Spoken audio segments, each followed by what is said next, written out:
Halo, selamat datang di channel Ruang Taktik Top 11.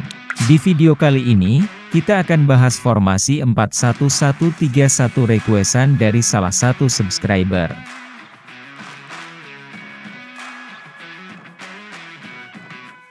Formasi 4-1-1-3-1 ini cukup fleksibel dari segi posisi dan penerapan taktik. Ketika kita gunakan dalam taktik menyerang atau bertahan, formasi 4-1-1-3-1 ini mampu berjalan dengan maksimal. Dengan catatan penyesuaian taktik yang kita gunakan harus sesuai dengan situasi dan kondisi dalam pertandingan. Formasi 4-1-1-3-1 ini juga saya rekomendasikan untuk event kejuaraan bertingkat di semua divisi, karena beberapa alasan yang nanti akan kita bahas. Sebelumnya jangan lupa like, subscribe, komen, dan share video ini agar channel ini bisa berkembang. Apa yang membuat formasi 4-1-1-3-1 ini bisa dikatakan fleksibel dalam taktik menyerang atau bertahan, dan kenapa formasi ini cukup recommended untuk digunakan dalam event kejuaraan bertingkat? Let's go, kita bahas sama-sama.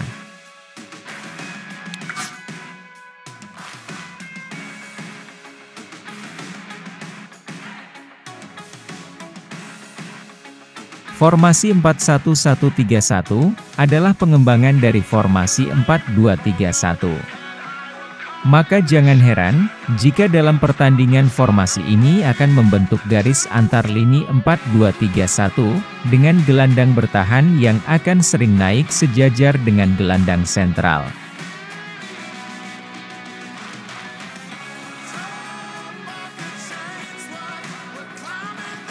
Pergerakan pemain dalam fase bertahan ataupun fase menyerang tidak banyak berubah, tetap lebih sering membentuk garis antar lini 4-2-3-1.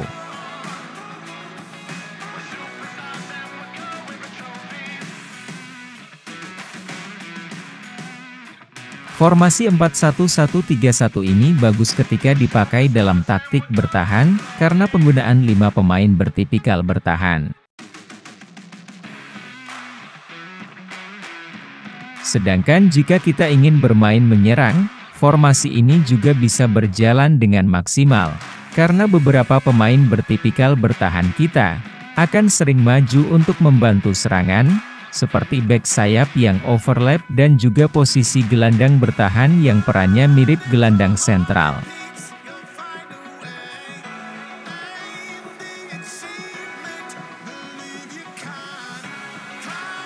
Ditambah lagi penggunaan 4 pemain bertipikal menyerang, membuat formasi 4-1-1-3-1 ini bisa dibilang cukup agresif dalam menyerang.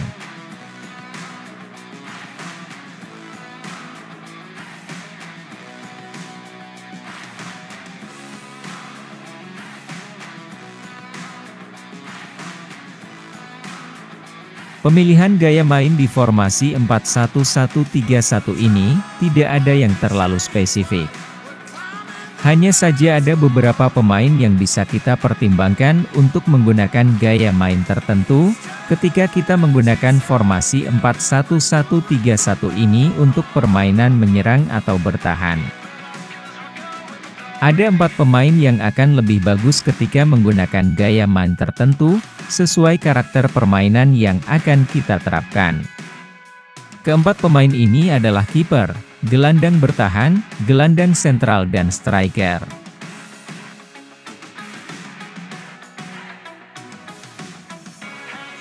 Untuk striker, ada 2 gaya main yang sama bagusnya untuk kita gunakan, yaitu target man dan poacher. Target man bisa difungsikan sebagai pemantul bola untuk rekan di lini kedua, atau bisa juga difungsikan sebagai target umpan silang. Sedangkan gaya main poacher lebih difungsikan sebagai pencetak gol.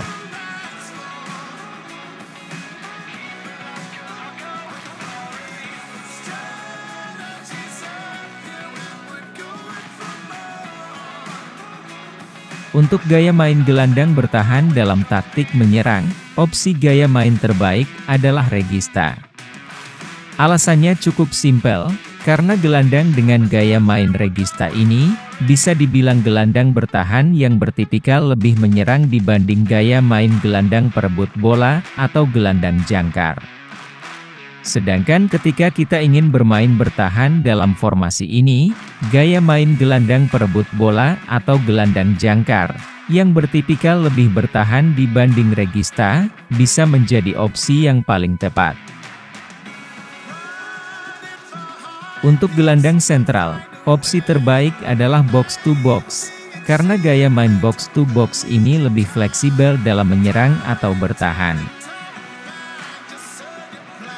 Tapi jika kita ingin lebih menyerang, gelandang dengan gaya main Mezzala juga bagus untuk kita gunakan.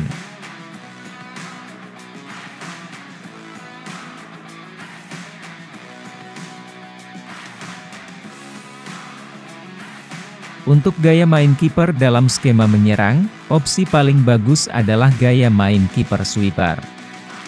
Skill pasif dari kiper sweeper ini adalah maju dan menyapu bola ketika ada umpan panjang dari lawan yang langsung menuju jantung pertahanan.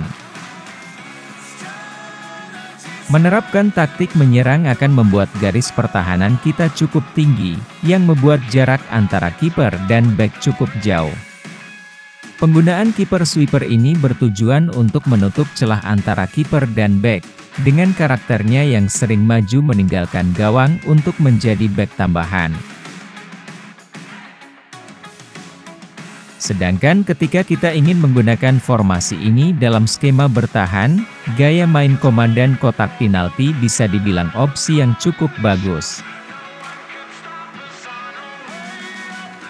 Menerapkan permainan bertahan akan membuat bola cukup sering berada di area pertahanan kita, sehingga peran dari komandan kotak penalti ini akan lebih dibutuhkan untuk mengamankan gawang.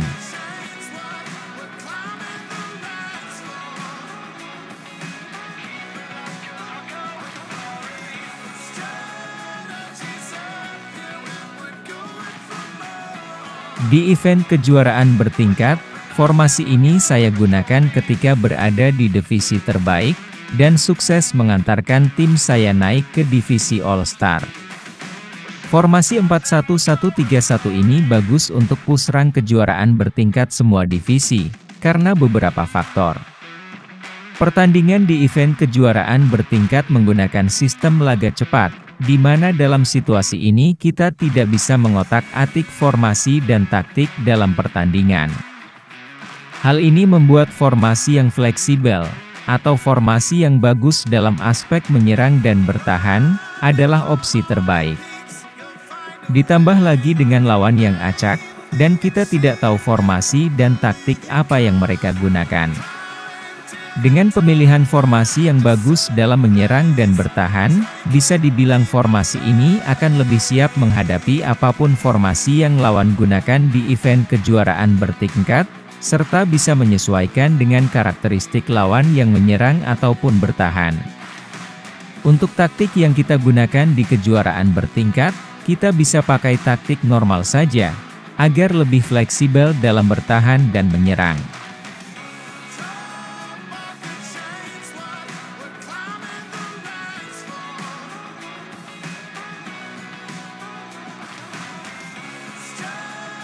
Penerapan taktik dalam formasi 4-1-1-3-1 ini adalah hal yang tidak mudah, karena membutuhkan penyesuaian yang cukup kompleks. Penyesuaian taktik yang kita gunakan, meliputi penyesuaian dengan formasi dan taktik lawan yang sedang kita hadapi.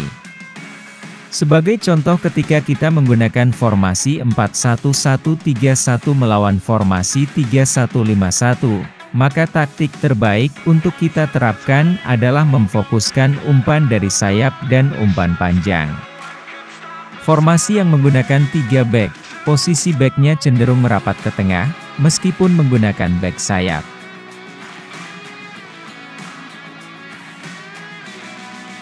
Tujuan memfokuskan umpan dari sayap dan umpan panjang ketika menghadapi formasi 3 bek adalah mengeksploitasi pertahanan di sisi sayap yang cenderung longgar.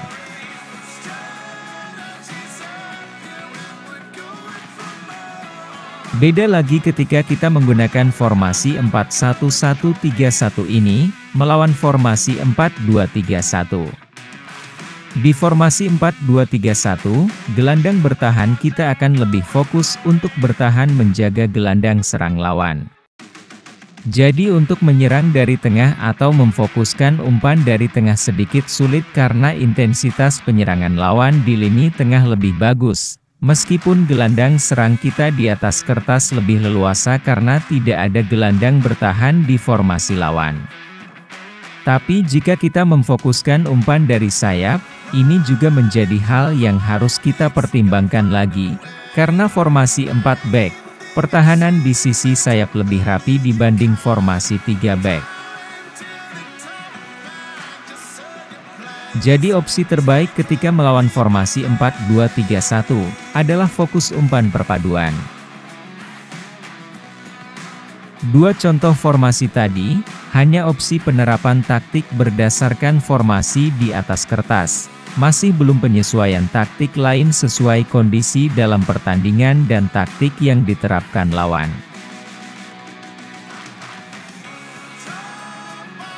Jadi intinya, tidak ada opsi terbaik dalam penggunaan formasi 4-1-1-3-1 ini.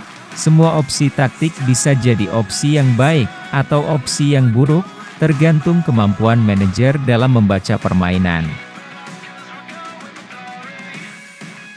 Formasi ini bisa dibilang seperti pedang bermata dua.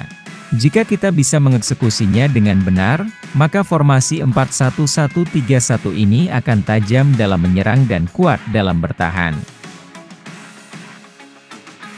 Tapi jika kita salah dalam penerapan taktiknya, formasi ini akan tumpul dalam menyerang, dan rapuh dalam bertahan. Terima kasih sudah menonton sampai detik ini. Jika ada saran formasi yang ingin kita bahas, silahkan tulis di kolom komentar. Sampai jumpa di video selanjutnya, semoga sehat selalu dan semoga video ini bermanfaat.